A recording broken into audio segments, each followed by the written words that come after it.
In the beginning, I thought I could get it all done. I imagined that I would make every meal from scratch, have time to connect with each of my children, and then happily greet my husband at the door after work. I wish I knew that this dream wasn't impossible. I just needed to let go of trying to do it all perfectly. If I could go back and tell myself some advice, I would say these 7 things. Welcome to the Slowish Parenting Podcast. I'm your host, Alexis. I'm a mama to 2 little girls and a parenting coach. I help moms who are burned out, tired, and stressed feel happy and confident so they can enjoy a little more ease in their daily life. If you want to unlearn parenting and awaken your innate design, then you're in the right place. Alrighty, let's get into today's episode. Hello, you guys, and welcome back to another episode. Today, we are going into all the things that I wish I knew before becoming a stay-at-home mom.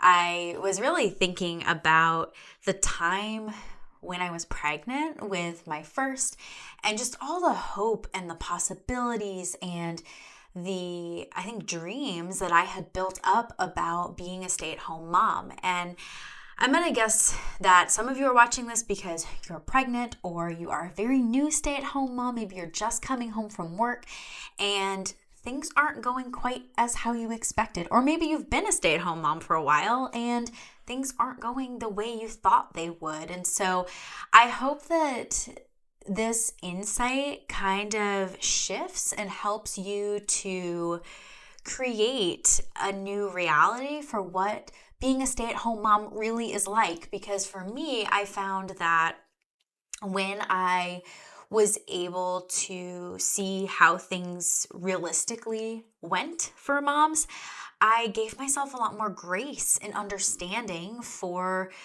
my day, for my kids' behaviors, for how much I got done, how productive I was. And I find so many moms, not only here, in the Slowish parenting community, but just moms who are stay-at-home moms saying, gosh, I just wish I could get more done. I wish I could be more productive.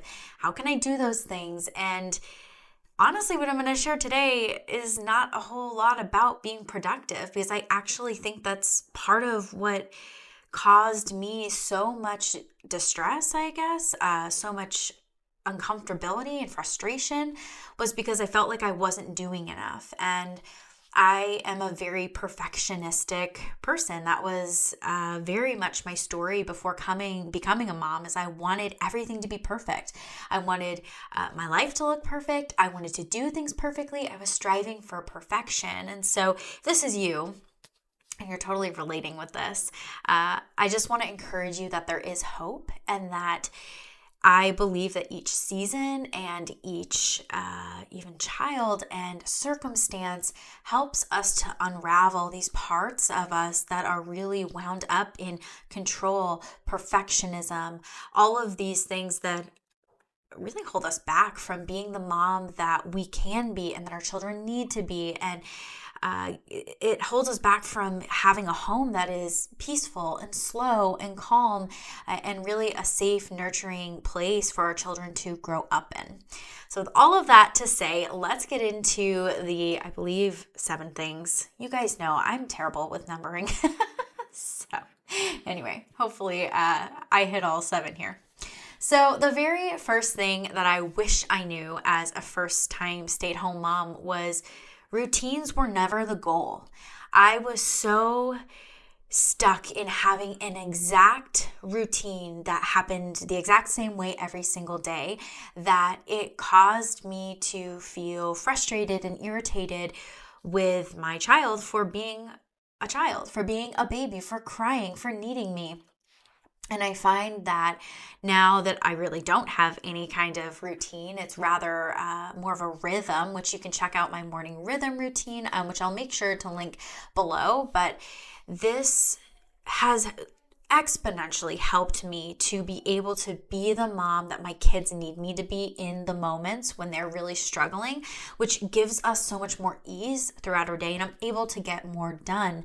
I really try to stick away from saying, like, by 10 o'clock, the whole entire house needs to be clean, because what happens is as 10 o'clock starts to near, I start to get anxious and I start to get frustrated and I start to get, nobody talk to me, nobody do, just everybody get away, because I'm trying to get all these things done. And so I would say for the past year or so, I've really reshaped my morning in specific to get the things done that are important to me, to set me up to have a day that actually is more productive. And I've found that I get more done.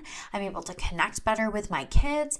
And also I'm able to really pour into myself and have more of a full cup, because I am not stuck in getting all this stuff done at a specific time or hour. And I think it's important to note here that as our kids grow, this schedule is going to have to change. And that was something that I just didn't understand. I didn't realize that my baby, who went from napping 2 times a day now to 1 time a day, like our routine had to change. It was very frustrating for me. I wanted everything to stay the same so that way I could be productive. I could get all the things done. I could create more YouTube content. I could, cook more things from scratch. I could crochet. I could do all the things that I wanted to do. But I didn't realize that this was just causing more stress. And honestly, it was keeping me away from the things that I loved so much.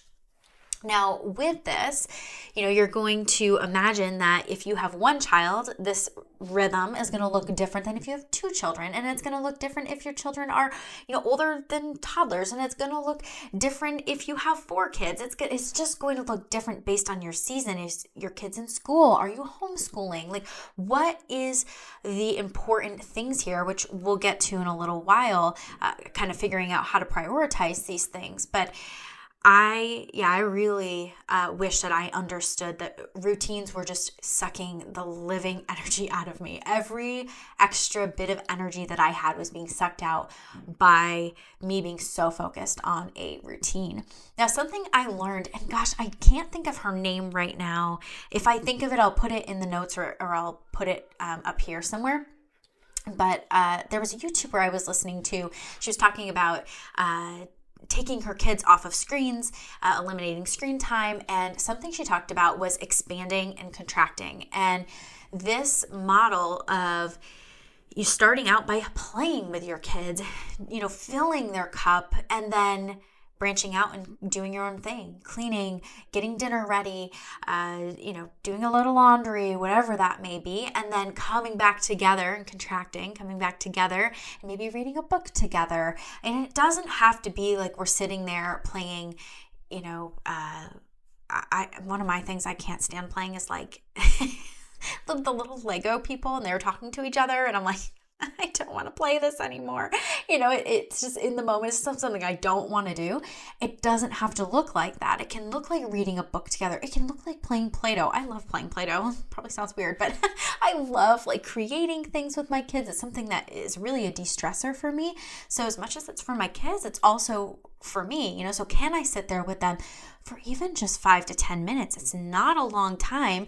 Have conversation with them, talk with them, play with them, next to them. My kids love that side-by-side play. I don't necessarily need to be face-to-face, having back and forth play with dolls or with action figures to be filling their cup. And so figuring out what works for me and my child that we both get filled. And sometimes it looks like coloring, my kids are coloring and I'm coloring. And it's a really beautiful time for us to come back together. But then when it is time for me to go clean, I will go out and clean. A little tip here that I really enjoy is having a timer. I've mentioned this timer in the past. I'll go ahead and link it in my Amazon storefront, so it'll be linked below. But this little timer shows how long before we're going to move on to the next task. And I think that is so helpful for my kids. They know that's like, okay, mom's going to play for 10 minutes and then I got to get back to, cleaning up the dishes. And if you guys want to help me, you can, or you can continue playing Play-Doh. And that's kind of what my day looks like. So yeah, bring in this idea of rhythms, expand and contract, and also lose the idea that everything needs to be a strict schedule. Rather, in this time block, there are a few things that I need to get done that are important to get done, so that way we can move on to the next time block, so to speak. So the next thing that I wish I knew as a new stay-at-home mom is that I was going to get overwhelmed and I was going to get overstimulated. It was just part of being a stay-at-home mom. Having especially little kids under the age of, I'm going to say 5, 6, you are just constantly bombarded with talking and demands. It's so natural for children under the age of 7 to just be speaking in demands. They're really learning how to be independent and assertive and get what they're needing. And a lot of times it comes out as, I need juice, and it's not an enjoyable way to live. And so there's a lot of correcting and redirecting, and that can be emotionally a lot. It's a lot of energy on our brain. So with this, I wish that I knew how to regulate myself, which is something that I teach here. When I was really struggling with rage, I didn't have any tools. I didn't know what to do. And actually, if you are struggling with rage, I have 14 of my favorite calming tools that have really helped me. So you can just comment rage below and I'll send you the link and you can download them. But this has been critical in helping me to get unstuck from my overwhelm. I needed to learn how to regulate my nervous system so that when I started to notice the overwhelm, I could help myself through it versus just honestly burying myself in the overwhelm even more. That was the biggest issue for me the first 2 years of being a mom is I didn't know how to deal with all the stuff coming at me.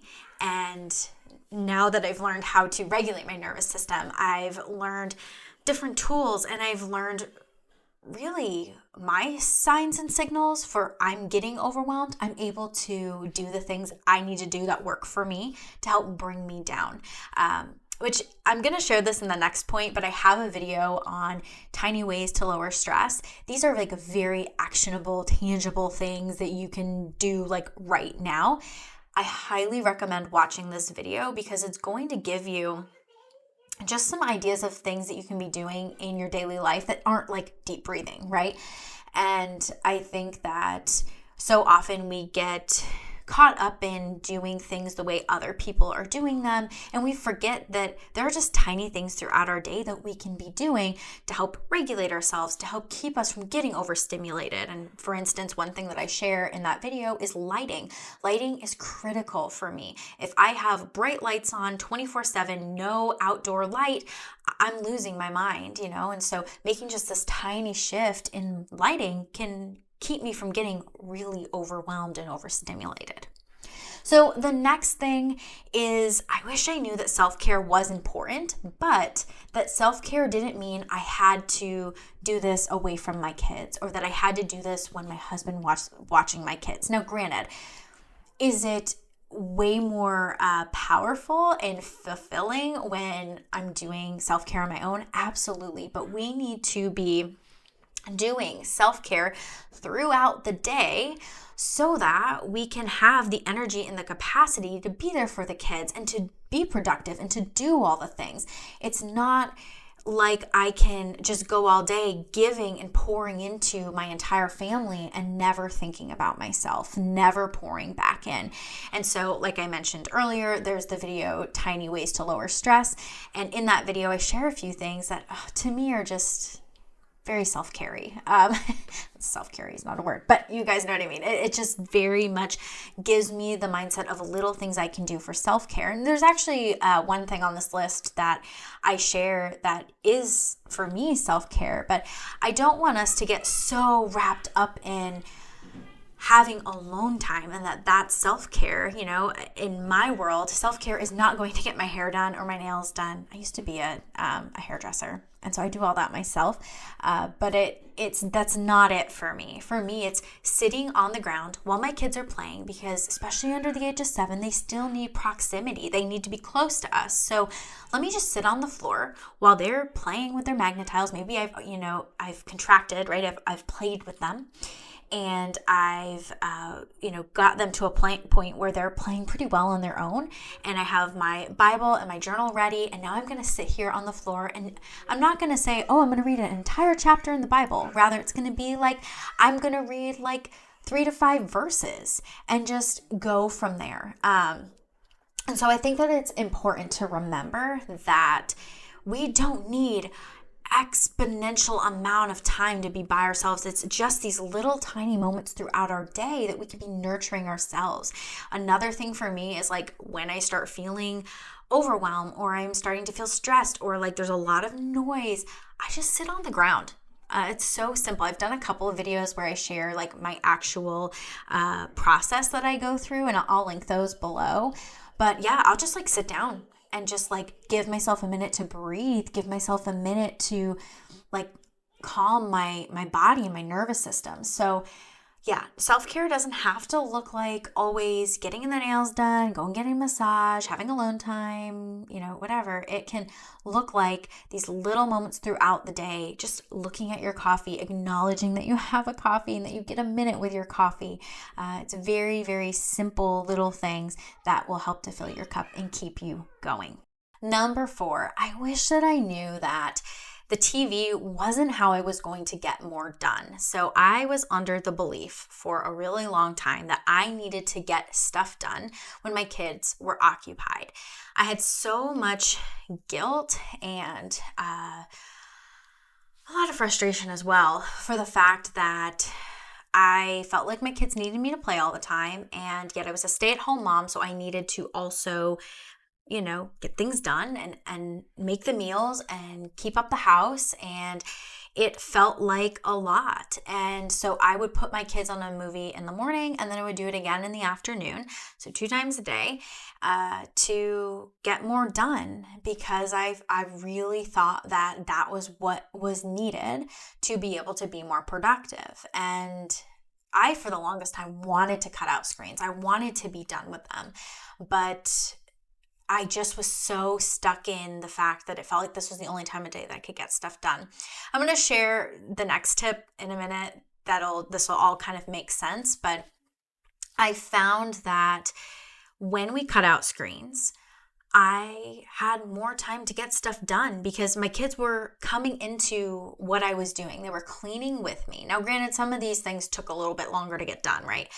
And that can be frustrating because you're trying to be quick. But once you can shift your mindset from, I need to get this done, I need to get all this done, to we're just going to get as much as we can done as a team. We're going to play. We're going to connect.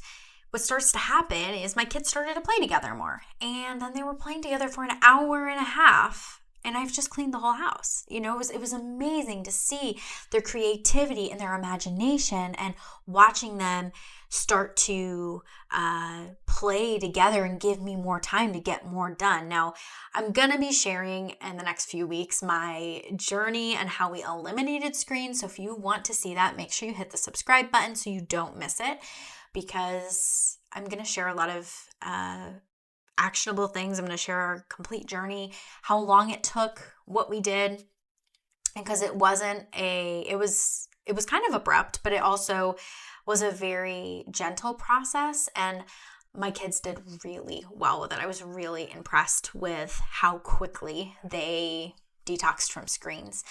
They rarely ask anymore, which is it's awesome. It's really life-giving.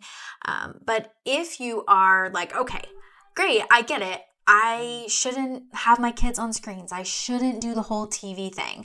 Well, then what do I do? Well, rotating toys. Rotating toys has been huge in our home in keeping our kids occupied, keeping them interested, their creativity going. And that's what I have found has given our family the ability to do the no screens. My kids do not have a lot of toys out. I've shared this in a few episodes, but we don't give our kids a lot of toys to play with. They have 1 or 2 things to play with collectively. And It makes for less mess. It makes for them to play longer. And that doesn't mean that I don't have a bunch of toys for them. I do. I have an entire closet worth of toys, but they stay in the closet. And if they are getting bored with the toy that they have out, I am more than happy to go get them a different toy out of the closet and give that to them. So I just wish I knew that the TV was not the answer. And I think that even those of us who believe that the TV isn't a great thing, we can use it when we think that we absolutely need it. And I'm going to say too, you can't just cut the screens when you are still under that belief system that it's helping me, because you're just going to look at the lack of TV as something that is hurting you and it's not benefiting you, and it's really frustrating. So when we can shift the mindset, which I'll share more about in that video in a couple weeks, when we can shift the mindset, I believe that we will set ourselves and our children up for success. Okay, the next thing is nap time is not for cleaning. You're like, yeah, right. When am I supposed to clean? Like I just shared a little while ago, this time for cleaning is when our kids are awake. We are inviting them in. I love the book Hunt, Gather, Parent. I will link it below. This is an opportunity for us to bring our children in and teach them. This is how they're going to learn those life skills. And if we're just doing it all the time, they're never going to learn. Now, this takes a lot of practice. This takes a lot of self-love and compassion for yourself when you get frustrated because things aren't going the way you want them to go or as fast. And this, for me, being a perfectionist, was really hard because if the towels weren't folded right, I felt frustrated. And now, honestly, if you go into my towel drawer, my kitchen towel drawer, my kids have probably folded them and it looks really messy and imperfect. And you're like, why would you leave your drawer like this? Because my kids are learning and it's getting better and better and better, but it's one area that I don't mind it looking messy because I don't see it often. And so it gives them the opportunity to practice and to do something and feel like they are giving to the family, which helped me to not feel like it was necessary during nap time to be cleaning. And so right now, kind of the rhythm that we have going is my daughter and I will do homeschool after I have lunch. So I will have lunch by myself, maybe read some of my Bible, read a little bit of a book. I try not to scroll. It's something that I've been really trying to back away from. So maybe though this is the time where you do scroll, you're like, okay, this is my time to scroll. But nap time is not meant to be cleaning fest. It's time to sit down. It's time to relax, especially if you don't have other kids awake during nap time. Let this be your time to refill yourself because you are going to be kinder, more loving, more compassionate, more understanding, empathetic when those kids are awake rather than trying to get it all done and feeling totally depleted by the time they wake up, which I did this for 2 years and so regret. And I will do this differently and we'll always do this differently in the future because it's just not worth it. Okay, number 6 is happiness was never the goal. And I know what you're thinking. What? I wanted to be a stay-at-home mom because I wanted to be happier. I wanted my kids to be happier. No, that's not the goal. I actually did a video about contentment and contentment when life is really stressful. And I think that we need to remember that being a stay-at-home mom is a very stressful job. We are constantly regulating and trying to be there for our children. We have tasks we're trying to get done. We're getting to places on time, doing appointments. We have so much in our mind going on. And we need to remember that when we are focused on happiness, we actually lose happiness because something that I learned after my second daughter was born, for those of you who don't know, she has a heart defect. And I remember looking at my counselor and just saying, well, what the heck? I'm never going to be happy now. I'm going to be always in this state of stress and anxiety and worry. And she looked at me and she said, Alexis, life isn't about getting to the mountain peak. It's not about getting to the top of the hill, to the top of the mountain. It's not about getting there. You're going to get there sometimes. But life really happens in the valleys. It happens in the in-betweens. It happens in the lows and it happens on the way up to happiness, and when you get to happiness, you're going to savor it and you're going to love it and it's going to be beautiful. But life is really about being able to enjoy and to handle the really hard things with ease. And it's like, how do we do that? And so that's what I shared in that video about contentment when life is really stressful. But I just want to say here that this mindset shift of going from, I want to be happy, I'm not happy, happiness is the goal, I want to be a happy stay-at-home mom, when we can shift that from, I just want to handle life with ease. I just want to handle the ups and downs of motherhood with ease and understanding. When we can come from that place, I think that it makes me happier naturally. I think there's a lot more gratitude. I think there's a lot more patience and understanding.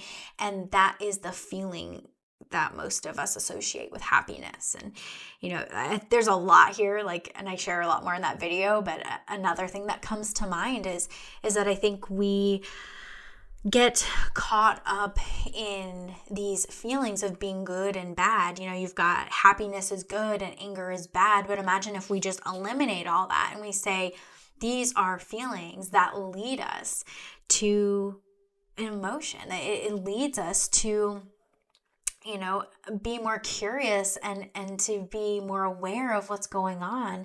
And, for me, when I'm really happy, it leads me to gratitude. It leads me to just being so thankful. And when I'm feeling angry, it's leading me to what's going on. It's kind of like an alert or a red flag. It's like, hey, what's going on in my life right now? And how can I nurture and take care of, whatever is going on, whether it's myself or my children or a relationship dynamic or just a situation.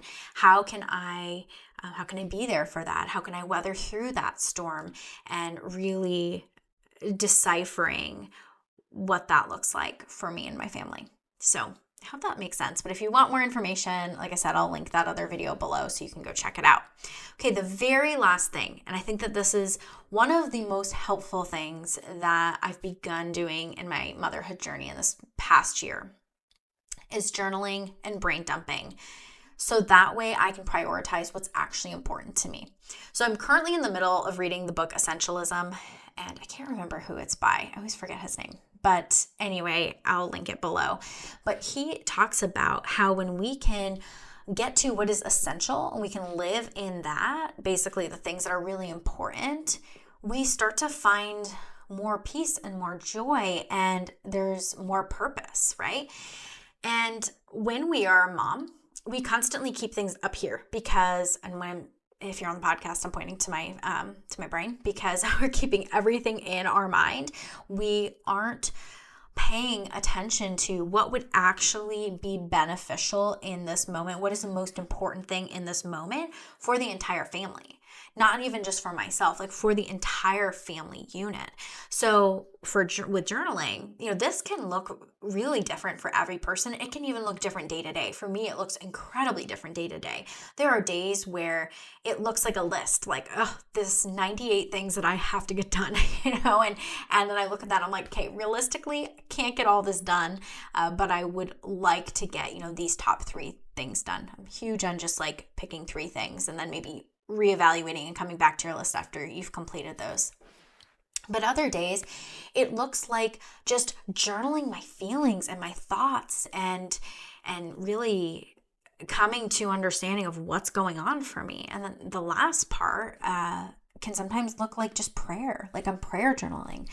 And so this has helped me to actually see the bigger picture, because I can so often get caught up in my head. Now, granted, I used to journal like all the time before I had kids, and I really blamed my kids and being a stay-at-home mom for the reason why I couldn't journal, because I was telling myself I need to be alone, I need to be by myself, my kids constantly need my attention.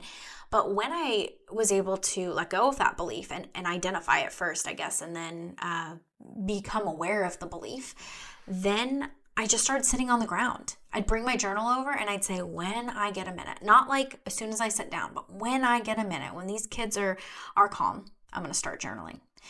And oftentimes it looks like I'm bringing 3 pens over, because I've got 2 girls, and I give them each a page out of my journal, and they're drawing and whatever, and that gives me time. It gives me sometimes 10 to 15 minutes just to journal.